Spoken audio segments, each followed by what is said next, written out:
Thank you for asking that question, but if I might just turn it around a little bit and ask, what are we learning from populism about the challenges that it is posing for democracy?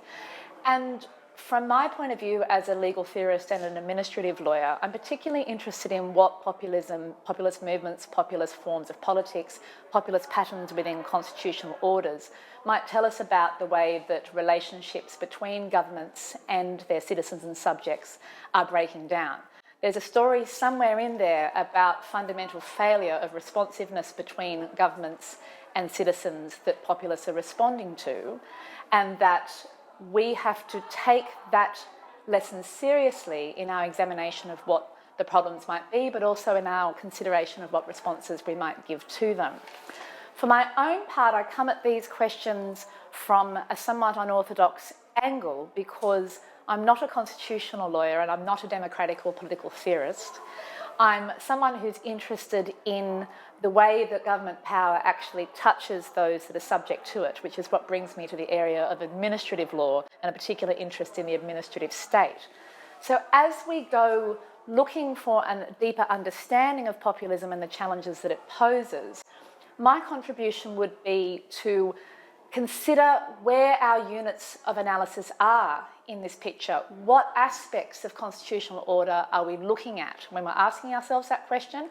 And within that, to not neglect what I would call the small spaces. We have much to say in separation of powers analysis around what institutions, legislature, judiciary, executive and so forth are doing within this particular set of problems, what their failings and strengths might be. But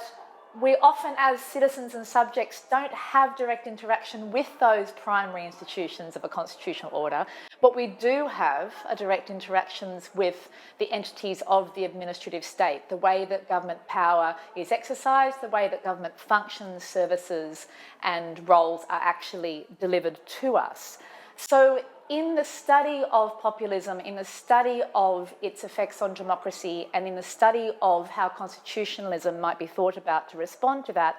I would implore scholars and practitioners to pay attention to what is going on in those small spaces, what has changed in the nature of how government relates to citizens